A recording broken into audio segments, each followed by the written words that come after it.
Hello dear students, उम्मीद करते हैं कि आप सब खैर आफियत से होंगे। आज हम थॉमस कैलकुलस की एक्सरसाइज 14.2 के क्वेश्चन नंबर 31 से 34 तक करेंगे। ठीक है, तो ये questions continuity in the plane में रहते हुए कंटिन्यूटी के रिलेटेड है। हमने कहना है कि एट वट पॉइंट्स, ऐसे कौन से पॉइंट होंगे एक्स कोमा वाई वाले इन द प्लेन के अंदर रहते हुए आर द फंक्शन कंटिन्यूस, जिस पे हमारा फंक्शन कंटिन्यूस है। ठीक है, यानी कि प्लेन में रहते हुए ऐसे कौन से पॉइंट्स हैं कि जिन पे हमारा फंक्शन जो है वो कंटिन्यूस होगा। ठीक है, तो ये फंक्शंस दिए गए हैं, हमने वो पॉइंट्स बताने हैं जिन पे हमारा फंक्शन है कंटिन्यूस है। ठीक है, अब आपको पहले हम थोड़ा सा ना सिंगल वेरिएबल फंक्शन के बारे में थोड़ा सा बता देते हैं कि फ़र्ज़ किया है कि अगर मेरे पास एक फ़ंक्शन एक्स है ना, f of x equal to x, तो इसका अगर हम ग्राफ देखेंगे ना तो इसका ग्राफ इस तरह का आता है। ठीक है ना, एक स्ट्रेट लाइन ये वाली, तो ये हर एक पॉइंट पे कंटिन्यूस है, हर एक पॉइंट पे कंटिन्यूस है। अगर मैं बात करूँगी यानी कि मैं कहूँगा एक्स जो है वो ये फंक्शन कंटिन्यूस है ऑल रियल नंबर्स पे। इसी तरह अगर मैं कोई एक और फंक्शन ले लेता हूँ सिंगल वेरिएबल में कि साइन एक्स ले लिया मैंने। ठीक है, तो इसका अगर मैं ग्राफ देखूँगा तो इसका ग्राफ यहाँ से ऐसे स्टार्ट होता है। ठीक है, और ऐसे चलता जाता है। तो ये भी हमारे पास हर पॉइंट पे एक्स की हर एक कीमत पे हमारे पास ये ग्राफ भी कंटिन्यूस होगा, यानी कि आर रियल नंबर पे ये हमारा ग्राफ कंटिन्यूस है। कोई एक पॉइंट उठा लें, लेफ़्ट हैंड लिमिट भी होगी, उसकी राइट हैंड लिमिट भी होगी और फंक्शनल वैल्यू भी होगी। फंक्शन उस वक्त कंटिन्यूस होता है, फंक्शन उस वक्त कंटिन्यूस होता है जब नंबर 1 उसकी लिमिटिंग वैल्यू एग्जिस्ट करे, लिमिटिंग वैल्यू एग्जिस्ट करे। ठीक है, यानी कि उस पॉइंट पे लेफ़्ट हैंड लिमिट का आंसर राइट हैंड लिमिट के आ जाए। ये था सिंगल वेरिएबल में। टू वेरिएबल में हम कहेंगे कि हर एक पाथ के ज़रिए उसकी हर एक लिमिट का आंसर दूसरी लिमिट के इक्वल आए। ठीक है, तो लिमिटिंग वैल्यू एग्जिस्ट करे, यानी कि लिमिट उसकी एग्जिस्ट करे। नंबर 2 उसकी फंक्शन वैल्यू एग्जिस्ट करे। ठीक है, नंबर 2 फंक्शनल वैल्यू एग्जिस्ट करे। और नंबर 3 पे आता है, नंबर 3 पे ये दोनों वैल्यूज़ यानी कि limiting values x comma y कह देता हूँ। ठीक है ना, लिमिटिंग वैल्यू जो है ये फंक्शनल वैल्यू के इक्वल हो। ठीक है ना, एक्स कोमा वाई। तो अगर ये 3 कंडीशन सेटिस्फाई हो जाएं उस वक्त हमारा फंक्शन जो है वो कंटिन्यूस होता है। अब डिसकंटिन्यूस के लिए क्या होता है, ये तो कंटिन्यूटी के बारे में थोड़ा सा बताया ना। डिसकंटिन्यूस क्या होता है, फ़र्ज़ किया कि मेरे पास एक फ़ंक्शन आ गया 1/x। ठीक है, अगर मैं इसका ग्राफ ड्रा करना चाहूँ तो इसका ग्राफ इस तरह का बनता है। ठीक है, इस तरह का। x की कीमत मैं ज़ीरो नहीं पुट कर सकता, अगर ज़ीरो पुट करूँगा तो आंसर इन्फिनिटी को जाएगा। ठीक है ना, ज़ीरो पॉजिटिव थोड़ा सा पुट करेंगे तो आंसर इन्फिनिटी की तरफ जाएगा। ज़ीरो नेगेटिव पुट करने की कोशिश करेंगे तो ये नेगेटिव इन्फिनिटी की तरफ जाएगा। तो हम ज़ीरो नहीं वैल्यू पुट कर सकते। क्यों नहीं पुट कर सकते, क्योंकि अगर हम पुट करेंगे तो हमारा आंसर इन्फिनिटी की जानब जाएगा। ठीक है, तो इसका मतलब ज़ीरो पे ये फंक्शन क्या है, अनडिफाइन है। ज़ीरो पे ये वैल्यू नहीं देता। ज़ीरो के अलावा आप कोई भी पॉइंट उठा लें, यहाँ पे फ़र्ज़ किया ये उठाया तो इसकी लेफ़्ट हैंड लिमिट भी है, राइट हैंड लिमिट भी है, फंक्शन की अपनी वैल्यू भी है। ये पॉइंट उठा लें, लेफ़्ट हैंड लिमिट भी है, राइट हैंड लिमिट भी है, फंक्शन की अपनी वैल्यू भी है। हर एक पॉइंट पे कंटिन्यूस है। ठीक है, लेकिन सिर्फ ज़ीरो पे कंटिन्यूस नहीं है, क्योंकि इसकी फंक्शनल वैल्यू का हमें नहीं पता, इस पर अनडिफाइन है। और लेफ़्ट हैंड लिमिट इन्फिनिटी को जा रही है, right hand limit minus infinity को जा रही है। ठीक है, यानी कि इसकी अगर मैं लेफ़्ट हैंड लिमिट की बात करूँ ये माइनस इन्फिनिटी को जा रही है, राइट हैंड लिमिट की बात करूँ तो ये पॉजिटिव इन्फिनिटी की तरफ जा रही है, और फंक्शनल वैल्यू ज़ीरो के ऊपर अनडिफाइन है। अब एक और एग्जांपल मैं आपको देता हूँ कि अगर मैं स्क्वायर रूट एक्स का ग्राफ देखना चाहूँ, अगर मैं स्क्वायर रूट एक्स का ग्राफ देखना चाहूँ तो ये फंक्शन किन किन पॉइंट्स पे हमारे पास कंटिन्यूस होगा। अगर इसका हम ग्राफ देखें तो इसका ग्राफ ऐसे होता है। ठीक है, तो ये फंक्शन हर इस पॉइंट के ऊपर कंटिन्यूस है। तो ये पॉइंट कौन सा है, x greater than equal to 0। हमेशा याद रखें, हमेशा, कि फ़ंक्शन अपनी डोमेन पे हमेशा कंटिन्यूस होता है। फंक्शन अपनी डोमेन पे हमेशा कंटिन्यूस होता है, लेकिन इसके साथ एक और एक्स्ट्रा बात आ गई। एक और एक्स्ट्रा बात मैं आपको बताता हूँ कि अगर हमारे पास पीस वाइज डिफाइंड फंक्शन हो ना, पीस वाइज डिफाइंड फंक्शन, वहाँ पे अनडिफाइन हो, वहाँ पे डिसकंटिन्यूस होने के चांस बहुत ज़्यादा होते हैं। ठीक है, यानी कि डोमेन को तोड़ दिया जाता है। फ़र्ज़ किया इतना ग्राफ है, डोमेन को तोड़ के यहाँ पर कर दिया, इस वजह से अनडिफाइन आ गया, ठीक है ना। अगर आपके पास पीस वाइज डिफाइंड फंक्शन नहीं है, अगर आपके पास पीस वाइज डिफाइंड फंक्शन नहीं है, एक सादा एक सिंपल सा फंक्शन है, तो आपने क्या करना है, उसकी डोमेन फाइंड करनी है। डोमेन फाइंड करने के बाद जिन पॉइंट्स पे हमारा फंक्शन अनडिफाइन होगा ना, उन्हीं पॉइंट्स पे हमारा फंक्शन जो है वो कंटिन्यूस नहीं होगा, ठीक है ना। तो सिंपल आपने क्या करनी है, अगर आपको कंटिन्यूस का पूछा जाए, अगर आपको पूछ लिया जाए कि एक फंक्शन कंटिन्यूस है कि नहीं, अब ये फंक्शन कहाँ पे कंटिन्यूस था, x ग्रेटर देन 0 पे। ये फंक्शन कहाँ पे कंटिन्यूस है, यहाँ पे। डिसकंटिन्यूस कहाँ पे है, x लेस देन 0 पे डिसकंटिन्यू है, ठीक है। अगर इस फंक्शन की बात करें तो ये कंटिन्यूस कहाँ पे है, ये कंटिन्यूस हमारे पास 0 से लेके -∞ यूनियन 0 से +∞, इस पे हमारे पास कंटिन्यूस है, यानी कि इस पे हमारा पास फंक्शन कंटिन्यूस है। ये देखें ना, हर एक वैल्यू पे हमारी left hand limit right hand limit के इक्वल आएगी, फंक्शनल वैल्यू एग्जिस्ट करेगी, लेकिन 0 के ऊपर डिसकंटिन्यूस है। सिंपल आपने क्या करना है, जितने भी आपको फंक्शन दिए गए हैं आपने उसकी डोमेन फाइंड कर दी है, ठीक है। डोमेन फाइंड कर लेंगे ना, तो पूरी डोमेन के अंदर वो फंक्शन कंटिन्यूस होगा, और जिन पॉइंट पे हमारा फंक्शन अनडिफाइन होगा उस पर डिसकंटिन्यूस होगा। ये बात सिर्फ उन फंक्शंस के लिए है जो कि पीस वाइज डिफाइंड फंक्शन नहीं है, ठीक है ना। तो ये सिंपल फंक्शन है, पीस वाइज डिफाइंड फंक्शन नहीं है, तो इसकी पहले हम सबसे पहले डोमेन फाइंड करेंगे। डोमेन, तो डोमेन हमारे पास क्या आएगी, x + y, इस पर डिपेंड करती है ना हमारी डोमेन, x और y की वैल्यूज़। तो x की कोई भी वैल्यू पुट करी जाए, y की कोई भी वैल्यू पुट करी जाए, बटा नहीं है, हमारा फंक्शन अनडिफाइंड नहीं होगा, यानी कि इसकी डोमेन आएगी आर्लियन नंबर, ठीक है। आर्लियन नंबर आएगी तो ये फंक्शन किस पे कंटिन्यूस होगा, all values of x y, all values of x, y, हर एक पॉइंट पे ये हमारा फंक्शन डिफाइन है और कंटिन्यूस भी है, ठीक है। अब इसकी बात करें तो नेचुरल लॉग के अंदर हम नेगेटिव वैल्यू नहीं पुट कर सकते, यानी कि देखें कि नेचुरल लॉग 1 इक्वल होता है 0 के, नेचुरल लॉग 100 इक्वल होता है 10 के, ठीक है, शायद, हाँ जी इतना ही था। तो नेचुरल लॉग 0 इक्वल होता है इन्फिनिटी के, ठीक है। और नेचुरल लॉग के अंदर हम नेगेटिव वैल्यूज़ पुट नहीं कर सकते, ठीक है। तो यानी कि ये जो भी चीज़ है ना, ये नेगेटिव नहीं वैल्यू होनी चाहिए, ये चीज़ नेगेटिव नहीं होनी चाहिए, ठीक है। अगर फ़र्ज़ किया है कि नेचुरल लॉग x लिखा होता और ये पूछा होता ये फंक्शन कहाँ पे कंटिन्यूस है, तो मैं इसकी डोमेन को लिखता, इसकी डोमेन को मैं लिखता, इसकी डोमेन क्या होगी, x ग्रेटर देन 0, ये इसकी डोमेन आती। यहाँ पे ही फंक्शन कंटिन्यूस था और यहाँ पे फंक्शन डिसकंटिन्यूस था। अब इसके अंदर आ गया x² + y², तो x² + y² का आंसर हमेशा ग्रेटर दैन इक्वल टू 0 आता है, ठीक है। इसका आंसर हमेशा ग्रेटर दैन इक्वल टू 0 आता है, क्योंकि ये भी स्क्वायर है, ये भी स्क्वायर, नेगेटिव वैल्यूज़ भी पुट करेंगे तो ये पॉजिटिव हो ही जाएगा, ठीक है। यानी कि हम x की नेगेटिव वैल्यूज़ भी पुट कर सकते हैं, y की नेगेटिव वैल्यूज़ भी पुट कर सकते हैं, x की पॉजिटिव वैल्यू भी पुट कर सकते हैं, y की पॉजिटिव वैल्यूज़ भी पुट कर सकते हैं। इस सारे का आंसर हमेशा पॉजिटिव ही आएगा।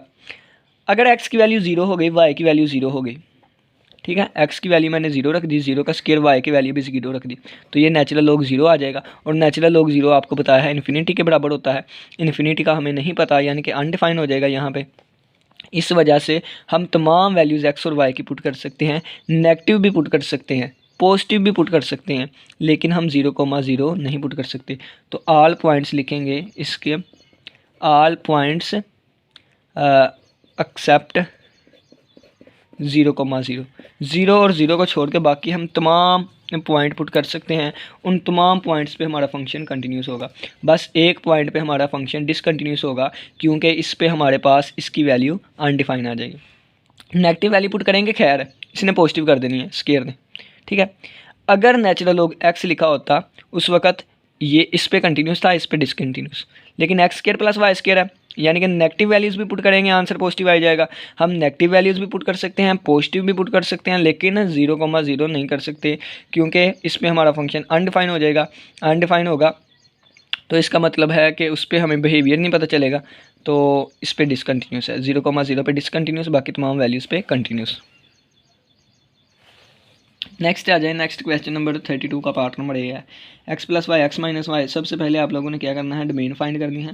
डोमेन क्या आएगी, x - y not equal to 0, बटा 0 के इक्वल नहीं होना चाहिए। पता है ना आपको कि अब ये भी बटे वाला फंक्शन है, x² + 1 नॉट इक्वल टू 0, ठीक है। जो बटे वाला फंक्शन होता है ये भी बटे वाला फंक्शन है, 2 + cos x not equal to 0, ठीक है। और बटे वाला ये भी फंक्शन है, x square minus 3x plus 2। आपको पता है जब बटा आ जाए हम उसको नॉट इक्वल टू 0 को पुट करते हैं, ठीक है ना, नॉट इक्वल टू 0 ये डोमेन निकालने के लिए कि बटा जो है वो हमारे पास 0 नहीं होना चाहिए, क्योंकि अगर बटा 0 हो गया तो हमारे पास फंक्शन अनडिफाइंड हो जाता है। यहाँ से x आ गया, x not equal to y, उधर गया x not equal to y. अब इन पॉइंट्स पे हमारा फंक्शन डिसकंटिन्यूस होगा, ठीक है, और कंटिन्यूस किस पे होगा, बाकी तमाम पॉइंट्स पे, ठीक है ना। अगर आपने लिखना है कि फंक्शन हमारा डिसकंटिन्यूस किन पॉइंट्स पे हैं, तो उन पॉइंट्स पे जहाँ पे x और y इक्वल है, ठीक है। अगर आप लोगों ने लिखना है कि फंक्शन, ये तो डिसकंटिन्यूस के लिए था ना, अगर लिखना है कंटिन्यूस किन पे है तो आप लिखेंगे आल x कोमा वाई, तमाम x comma y except x is equal to y, ठीक है ना। x और y जहाँ जहाँ इक्वल है उन चीज़ों को छोड़ के बाकी तमाम पॉइंट्स में हमारा फंक्शन है कंटिन्यूस होगा, ठीक है ना। अब देखें, अब यहाँ पे आ जाएं तो यही बात बिल्कुल कि हमारा फंक्शन डिसकंटिन्यूस कहाँ पे होगा, डिसकंटिन्यूस यहाँ पे होगा। लेकिन अगर हम देखना चाहें कि हमारा फंक्शन कंटिन्यूस कहाँ पे है, ठीक है, तो x square not equal to -1, ये उधर गया -1 आ गया। अब x की कोई भी वैल्यू पुट करें वो -1 के इक्वल आ ही नहीं सकती, यानी कि ये स्टेटमेंट गलत लिखी हुई है, ये स्टेटमेंट गलत लिखी हुई है, कभी भी इसका आंसर 0 आ ही नहीं सकता। देखें ना कि -1 पुट करेंगे तो ये +1 हो जाएगा, ठीक है। इस चीज़ का आंसर 0 आ ही नहीं सकता, x की जोन सी मर्जी वैल्यू पुट करें। इस वजह से तमाम रियल नंबर्स हम x की जगह पुट कर सकते हैं, किसी एक पॉइंट पे भी हमारा फंक्शन ये अनडिफाइंड नहीं होगा। बटा 0 आना चाहिए ना, तो बटा 0 बन ही नहीं सकता, क्योंकि बटा तो उसी वक्त 0 बनेगा जब x की जगह -1 आता, तो -1 भी +1 हो जाएगा स्क्वायर की वजह से, ठीक है ना। तो इस वजह से ये फंक्शन ऑल वैल्यूज़ पे हमारे पास डिफाइंड है, तो ऑल x कोमा वाई पे ये फंक्शन कंटिन्यूस रहेगा, ठीक है। नेक्स्ट आ जाए, ये वाला है तो 1/xy है, ठीक है ना, 1/xy। तो साइन के अंदर कोई भी चीज़ लिखी हो ना, कोई भी साइन के अंदर चीज़ आ जाए, साइन उस पर अप्लाई हो जाएगा। साइन के अंदर कोई भी चीज़ आ जाए वो साइन उस पर अप्लाई हो जाएगा। लेकिन हम बटा आ रहा है तो बटा नॉट इक्वल टू 0 होगा, यानी कि x की वैल्यू अगर 0 हुई तो बटा फिर भी अनडिफाइन हो जाएगा, ये चीज़ फिर भी अनडिफाइन हो जाएगी। अगर y की वैल्यू 0 हुई तो फिर भी ये चीज़ अनडिफाइन हो जाएगी, यानी कि इन दोनों में से कोई एक भी 0 के इक्वल हो गई तो अनडिफाइन हो जाएगी। तो ये फंक्शन कंटिन्यूस होगा ऑल x कोमा वाई पे, लेकिन स्वाई x 0 के ना हो या y 0 के इक्वल ना हो, ठीक है। अगर r की जगह हम एंड लगाते ना तो उस वक्त मतलब ये था कि x और y एक ही वक्त में 0, तो r लगाया, इसका मतलब है कि x अकेला भी 0 के इक्वल ना हो, y अकेला भी 0 के इक्वल ना हो, ठीक है ना। सारी कंडीशंस आ गई कि ये नहीं कि y 5 है x 0 है, वो केस भी यहाँ पे आता है। नेक्स्ट आ जाए, ये वाला है तो 2 + cos x not equal to 0, इसको हमने पुट कर दिया तो यहाँ से आ जाएगा cos x not equal to 2। तो ये स्टेटमेंट बिल्कुल ठीक लिखी गई है, cos x का आंसर कभी भी 2 के इक्वल नहीं आ सकता, cos x का आंसर कभी भी 2 के इक्वल नहीं आ सकता। इसका मतलब है कि ये कभी भी 0 के इक्वल नहीं हो सकता। अब ये देखें ना, 2 + cos x है, ये चीज़ उसी वक्त 0 होगी जब इसका आंसर -2 आएगा, ठीक है। 2 - 2 = 0, ये चीज़ उसी वक्त 0 होगी, ये बटा उसी वक्त 0 होगा जब cos x की जगह -2 आएगा। तो cos x का आंसर हमारे पास -1 से +1 के दरमियान रखता है, इसका आंसर कभी -2 नहीं आ सकता, इसका मतलब बटा कभी भी 0 नहीं होगा। तो all x comma y points पे हमारे पास फंक्शन कंटिन्यूस होगा। सिंपल क्या कर रहे हैं, सिर्फ और सिर्फ हम डोमेन फाइंड कर रहे हैं, और डोमेन पे जिन पॉइंट्स पे हमारा फंक्शन अनडिफाइंड हो जाता है हम कहते हैं उस पर डिसकंटिन्यूस हो जाएगा, और जिन पॉइंट पे हमारा फंक्शन डिफाइंड रहता है उस पर हमारा कंटिन्यूस रहेगा। ये मैं फिर बता रहा हूँ कि ये चीज़ें जो मैं बता रहा हूँ ये किसके लिए है, सिंपल फंक्शन के लिए, undefined piecewise defined function के लिए नहीं है, ठीक है ना। ये पीस वाइज डिफाइंड फंक्शन के लिए नहीं है, ये सिंपल फंक्शंस के लिए है। अब देखें ये वाली चीज़, यहाँ से आप पेयर बना लें, बटा था, बटा नॉट इक्वल टू 0 रखा, तो यहाँ से x square -2x - x + 2 pair बना लिए। यहाँ से x कामन आया, x - 2, यहाँ से -1 कामन आया, x - 2 नॉट इक्वल टू 0, यहाँ से x - 2 multiply by x - 1 not equal to 0, यहाँ से x not equal to x - 2 not equal to 0 और x - 1 नॉट इक्वल टू 0, यहाँ से x नॉट इक्वल टू 1 और यहाँ से x नॉट इक्वल टू 2, ठीक है। यानी कि x की वैल्यू 2 पुट करेंगे उस वक्त भी बटा 0 बन जाएगा, 1 पुट करेंगे उस वक्त भी बटा 0 बन जाएगा। हम ये और ये वैल्यूज़ नहीं पुट कर सकते, अगर हम करेंगे तो बटा 0 पुट आ जाएगा। तो हर एक पॉइंट पे हमारा फंक्शन है कंटिन्यूस रहेगा, डिफाइंड रहेगा, so y except x not equal to 2, x equal to 2 और एक्स इक्वल टू 1 के ऊपर, ठीक है। और आर लगाएंगे, यानी अगर इन दोनों में से एक केस भी हो गया तो उस वक्त अनडिफाइंड हो जाता है, इस वजह से हम आर लगाएंगे, ठीक है ना। इसी तरह हम ये चीज़ है, तो ये x square minus y not equal to 0, तो हम इसके लिखेंगे x square not equal to y, ठीक है, या आप वाई इक्वल ये वही चीज़ भी लिख सकते हैं।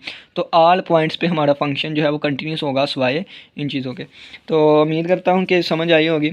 सिर्फ डोमेन फाइंड करनी है, ये पीस वाइज डिफाइंड फंक्शन नहीं है। पीस वाइज डिफाइंड फंक्शन के लिए कोई और क्राइटेरिया होता है, ठीक है ना। तो वो सिंगल वेरिएबल में आप पढ़ के आए होंगे क्लास सेकेंड ईयर में, ठीक है, और BS के फर्स्ट सेकंड सेमेस्टर में भी। यहाँ पे सिर्फ यही है, अगर ये पीस वाइज डिफाइंड फंक्शन नहीं है तो इनकी डोमेन फाइंड करें। जिन पे फंक्शन अनडिफाइंड वैल्यू देता है वहाँ पे डिसकंटिन्यूस होगा, और जिन पे डिफाइंड आता है वो हमारा वहाँ पे कंटिन्यूस फंक्शन होगा, ठीक है ना। उम्मीद करता हूँ आज के लेक्चर की समझ आई होगी। और इसके आगे 35 से लेकर 40 तक क्वेश्चन बिल्कुल टू द पॉइंट इसी तरह है, बस वो किसके रिलेटेड है, कंटिन्यूटी इन स्पेस में रहते हुए कंटिन्यूस। तो मैं आपको थोड़ा सा गाइड कर देता हूँ, अगर यहाँ से ठीक तरीके से चीज़ें नज़र आए तो, ठीक है। अब ये वाली चीज़ है ना। अब देखें, अगर हम इसकी डोमेन फाइंड करें, ठीक है, इसकी डोमेन फाइंड करना चाहें तो हम तमाम वैल्यूज़ पुट कर सकते हैं। बटा नहीं है तो इसका मतलब अनडिफाइन ही नहीं होगा, तो इसकी डोमेन ऑल रियल नंबर्स होगी, एक्स वाई जी जो मर्जी पुट करें, ठीक है। तो ये ऑल पॉइंट्स पे हमारे पास कंटिन्यूस रहेगा। अब इसको देखें तो x square plus y square minus 1, तो इसको हम ग्रेटर दैन इक्वल टू 0 रखेंगे, ग्रेटर दैन इक्वल टू 0 रखेंगे। तो इसके बाद इसकी यहाँ से वैल्यू निकालेंगे, यानी कि जैसे डोमेन फाइंड करते हैं ना वैसे ही हमने काम करना है। तो x square plus y square minus 1 है, x square plus y square minus 1 है ना।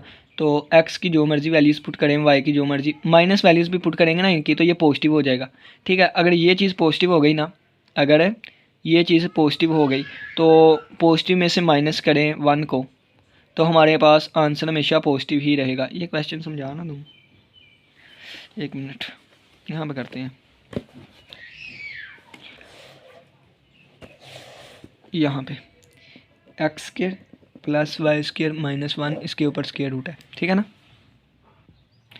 तो ये फंक्शन कंटिन्यूस कहाँ पे रहेगा,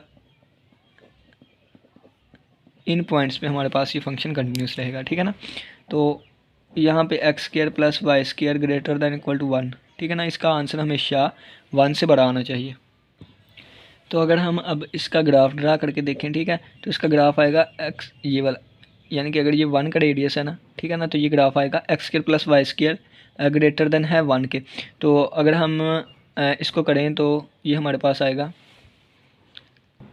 अब क्लास सेकेंड ईयर में आप चैप्टर नंबर 5 में देख के आए कि इस पे हम टेस्ट करते हैं, एक्स 0 वाई 0 रखा तो 0 ग्रेटर देन इक्वल टू, ये चीज़ गलत हो गई है, टेस्ट फेल हो गया। इसका मतलब ये वाला, यानी कि इसका ग्राफ ये वाला होगा, ठीक है ना, यानी कि इसके बाहर वाली सारी चीज़। तो हमारा फंक्शन जो कंटिन्यूस रहेगा ये बाहर वाली सारी चीज़ पे कंटिन्यूस रहेगा, और डिसकंटिन्यूस कहाँ पे रहेगा, ये अंदर वाली चीज़ पे, ठीक है ना। ये अंदर वाली चीज़ जो है इस पर हमारा फंक्शन है डिसकंटिन्यूस हो जाएगा। तो हम इसकी डोमेन को कैसे लिखेंगे, इसकी कंटिन्यूटी को कैसे लिखेंगे, तमाम पॉइंट्स होंगे स्वाय इंटीरियर वाले पॉइंट्स, ठीक है ना, स्वाय इंटीरियर वाले पॉइंट्स, यानी कि x square plus y square is equal to 1 के अंदर वाले पॉइंट्स, ये है ना, ये x square plus y square is equal to 1 है, यहाँ पे हमारा फंक्शन कंटिन्यूस है, ठीक है। तो अंदर डिसकंटिन्यूस होगा, ठीक है ना, अंदर डिसकंटिन्यूस। तो हम क्या कहेंगे कि x is equal to x square plus y square is equal to 1 के अंदर वाले जो पॉइंट्स हैं वहाँ पे हमारा फंक्शन क्या होगा, डिसकंटिन्यूस होगा, ठीक है। इसी तरह ये है हमारे पास नेचुरल लॉग एक्स वाई जी है, तो एक्स वाई जी का आंसर हमारे पास नेगेटिव नहीं आना चाहिए, यानी कि ये हमारे पास less than equal to less than 0 के ना आए, हमेशा ग्रेटर देन 0 के ही रहे, ठीक है ना। तो ये वाली चीज़ है। तो ई की पावर एक्स प्लस वाई लिखा हुआ है, ई की पावर एक्स प्लस वाई, तो यहाँ पे इसकी डोमेन रियल नंबर होती है ई की पावर एक्स की। अगर ई की पावर एक्स है तो एक्स की जगह हम कुछ भी पुट कर सकते हैं, प्लस माइनस, इसका मतलब यहाँ पे कोई भी आंसर आ सकता है, और कोस में भी हम कोई भी चीज़ पुट कर सकते हैं, तो ये ऑल पॉइंट्स पे हमारा कंटिन्यूस होगा। इसी तरह ये वाला है, तो ये जी जो है वो 0 के इक्वल नहीं होना चाहिए, ठीक है, बाकी सारा वैसे ही है, क्योंकि जी अगर 0 के इक्वल होगा तो इन्फिनिटी बन जाएगा। अब इसको देखें तो x square plus y square minus 1 not equal to 0 होना चाहिए, ठीक है, यानी कि x square plus z square not equal to 1 होना, x square plus z square minus one not equal to zero होना चाहिए। यहाँ से सोल्व करेंगे x square plus z square not equal to one आ जाएगा। जब वन आ जाएगा तो x square plus z square का आंसर जिन जिन वैल्यूज़ पे हमारे पास वन होता है वो उस पर डिसकंटिन्यूस होगा। उसके अलावा जो सारे पॉइंट होंगे उन पे हमारा फंक्शन कंटिन्यूस रहेगा। इसी तरह ये है मोड एक्स प्लस मोड जी, तो अगर ये दोनों ज़ीरो होंगे तो हमारा बटा ज़ीरो बन जाएगा। तो हमने कहना है ये दोनों ज़ीरो नहीं होने चाहिए, ठीक है। अब इसकी बात करें तो ये भी दोनों ज़ीरो नहीं होने चाहिए, ठीक है ना। एक ही वक्त में अगर दोनों ज़ीरो हो जाएंगे, ये भी ज़ीरो हो जाएगा, ये भी ज़ीरो, तो उस वक्त बटे में ज़ीरो आ जाता है। इसी तरह ये हम कहेंगे z minus x square minus y square minus one greater than equal to zero रहे, ठीक है। इसी तरह इसको लेकर चलेंगे, बटे सारे को not equal to zero put करेंगे। इसी तरह जो अंदर लिखा गया है इसको हम greater than equal to zero put करेंगे। इसी तरह बटे के नीचे जो भी चीज़ लिखी गई है उसको हम not equal to zero put करके आगे प्रोसीड करेंगे। और ये अंदर वाली चीज़ को हम greater than equal to zero भी रखेंगे, ठीक है ना। इस अंदर वाली चीज़ को भी greater than equal to zero रखेंगे। अगर कोई भी क्वेश्चन आपसे ना हुआ तो लाजमी पूछिएगा। उम्मीद करता हूँ कि समझाया जिस तरह आपको समझ आई होगी। इसी के साथ इजाज़त दीजिए। अल्लाह हाफिज़। अल्लाह निगहबान।